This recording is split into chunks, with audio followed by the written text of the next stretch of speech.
Boa noite, Cindy. Meu nome é Alia e venho aqui para falar da norma contabilística do Relato Financeiro 27, que trata dos custos de empréstimo obtido. Esta norma ela é fundamental para percebermos como os juros e outros custos de financiamento podem, em certas circunstâncias, fazer parte do custo de um ativo e não apenas uma despesa de período. A minha apresentação seguirá uma lógica muito clara para facilitar o entendimento. Começarei por uma introdução ao conceito central da norma, depois definirei o que é um ativo elegível, pois nem todos os ativos podem beneficiar desta regra. E em seguida verei exatamente o que a norma considera como custos de empréstimos obtidos. Entrarei então no cerne da norma, os critérios de reconhecimento, ou seja, quando é que podemos capitalizar estes custos, detalharei os momentos de início, suspensão e cessação de capitalização, que são regras temporais críticas, e finalmente consolidarei o conhecimento com um exercício prático. Um ativo elegível é aquele que leva necessariamente um período substancial de tempo para ficar pronto para o seu uso pretendido ou para a venda. Alguns exemplos de ativos elegíveis são instalações industriais, instalações de produção de energia, ativos intangíveis e propriedades de investimentos. O ponto de partida é entender que nem todos os ativos que se qualificam para ter os seus custos de financiamento capitalizados. A norma restringe esta possibilidade aos chamados ativos elegíveis. Um ativo é elegível se, por sua própria natureza, exigir um período substancial de tempo para ser construído, desenvolvido ou produzido até estar pronto para o uso ou para a venda. Por quê? Porque durante este longo período de construção, a empresa incorre em custos de financiamento que são diretamente atribuíveis ao processo de trazer esse ativo à sua condição pretendida. A lógica é que estes custos fazem parte do investimento total necessário para colocar o ativo em funcionamento. Já demonstrados os exemplos de ativos elegíveis, sobre as instalações industriais, posso dar exemplo de uma fábrica que demora 2 anos a ser construída. Sobre os ativos tangíveis, podemos ter um software complexo e desenvolvido internamente. E propriedades de investimento podemos ter, ou pode ser, por exemplo, se estiverem a ser construídas para fins de investimento. Um ativo que é comprado já pronto ou que é produzido rapidamente não é um ativo elegível. Passando para os custos de empréstimos obtidos, segundo a norma 27, os custos de empréstimos obtidos incluem juros de descobertas bancárias e juros de empréstimos obtidos a curto e longo prazo. Incluem amortizações de descontos ou de prêmios relacionados com empréstimos obtidos e incluem também amortizações de custos acessórios suportados com a obtenção de empréstimos. Agora, o que é que a norma considera como custos de empréstimos obtidos? A resposta é que não são apenas os juros simples. Os custos dos empréstimos obtidos incluem juros de qualquer tipo de dívida, descobertos bancários, empréstimos de curto e longo prazo. Inclui amortizações de descontos ou prêmios, por exemplo, se uma empresa emite uma obrigação por um valor inferior ao seu valor de face, ou seja, com um desconto. Esse desconto é um custo de financiamento adicional que é amortizado ao longo da vida da obrigação.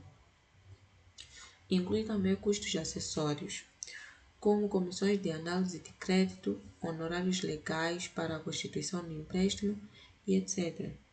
Estes custos também são amortizados ao longo do tempo. Em resumo, são todos os custos em que a empresa incorre como consequência de ter contraído uma dívida. Passando para o reconhecimento, a capitalização dos custos de empréstimos obtidos implica que seja provável que deles resultarão benefícios econômicos futuros para a entidade e tais custos possam ser fiavelmente mensurados, o que nem sempre se verifica. E chegando à regra de ouro do reconhecimento, poder capitalizar estes custos não é automático. É necessário cumprir duas condições fundamentais, que são comuns a muitos outros reconhecimentos do ativo, que são: seja provável que deles resultarão benefícios econômicos futuros para a entidade. Ou seja, o ativo em construção tem de ter utilidade futura e valor para a empresa. Se um projeto for abandonado, não se capitalizam mais custos, e tais custos possam ser fiavelmente mensurados. A empresa tem de conseguir determinar com precisão qual a parcela dos juros totais que é diretamente atribuível à construção daquele ativo específico. O que nem sempre se verifica é crucial. Por vezes, é difícil isolar os custos de financiamento de um ativo específico, especialmente quando a empresa usa uma linha de crédito geral para financiar vários projetos. Nesses casos, a norma oferece métodos de cálculo, mas a capitalização só avança se estes dois pilares estiverem firmes.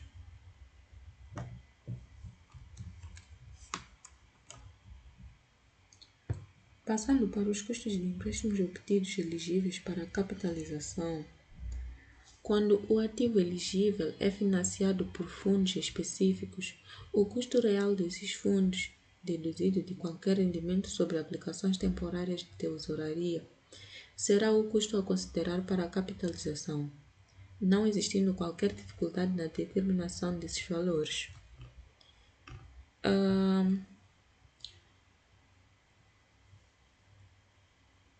Por exemplo, a empresa contrai um empréstimo bancário cujo contrato diz explicitamente que os fundos são para a construção de nova fábrica.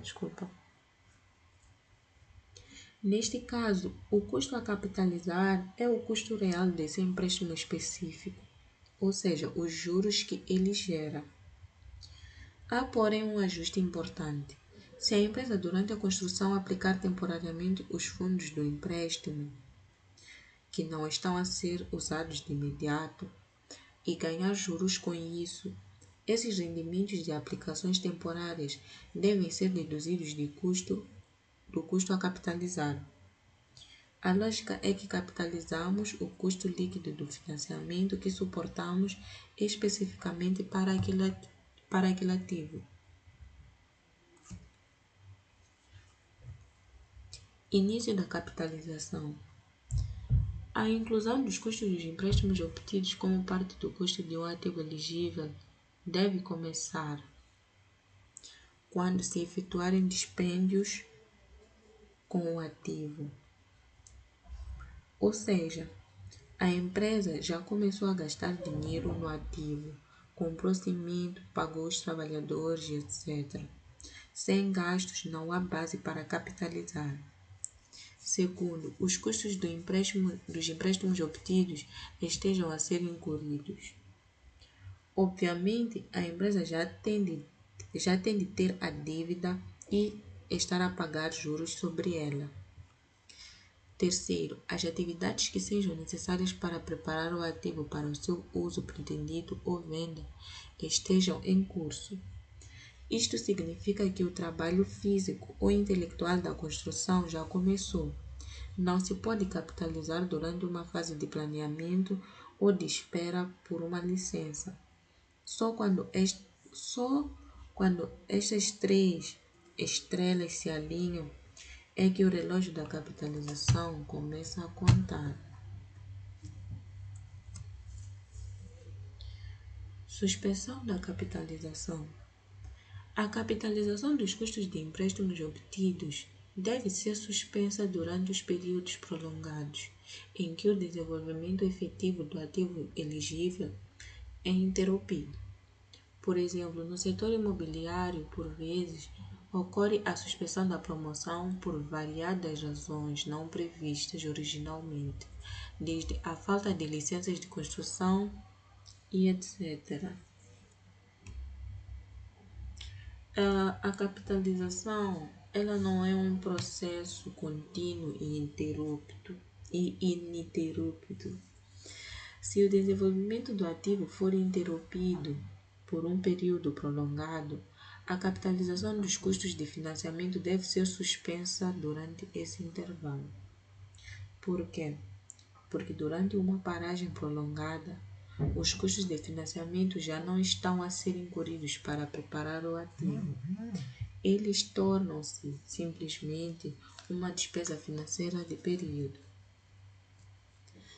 O slide dá um exemplo muito claro do setor imobiliário.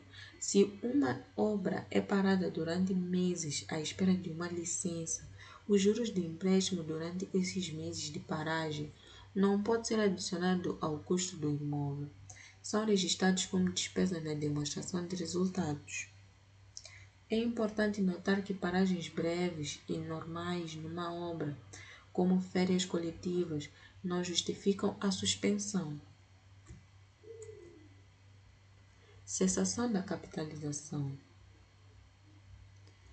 Quando a construção de um ativo elegível for concluída por partes e cada parte estiver em condições de ser usada enquanto a construção continua noutras partes, a contabilização dos custos de empréstimos obtidos deve cessar quando todas as atividades necessárias para preparar essa parte para o seu pretendido uso ou venda estejam concluídas.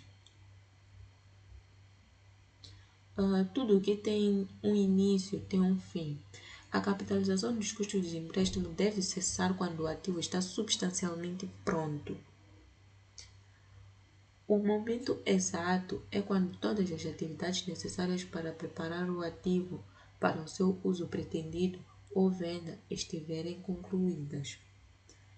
Isto significa que não é necessário que o ativo esteja efetivamente a ser usado ou vendido, basta que esteja em condições de sê-lo.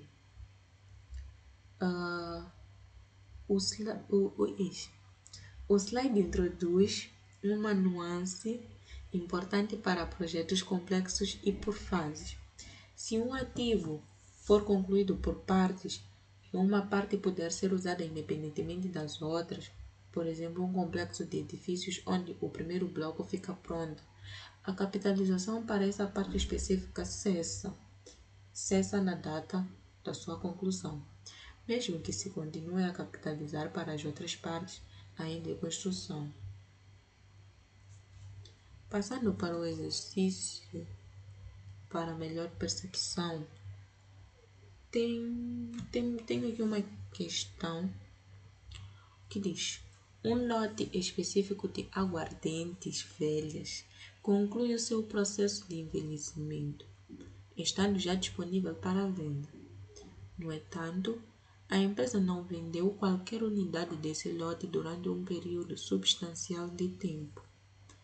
Os custos de empréstimo obtido podem ser capitalizados integrando o valor dos inventários?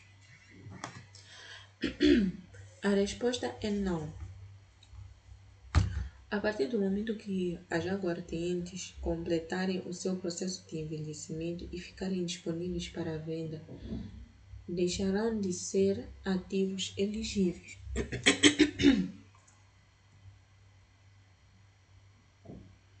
E E dizer que uma empresa, dizer que o simples armazenamento do produto acabado e disponível para venda, por mais longo que seja, não justifica a capitalização de juros.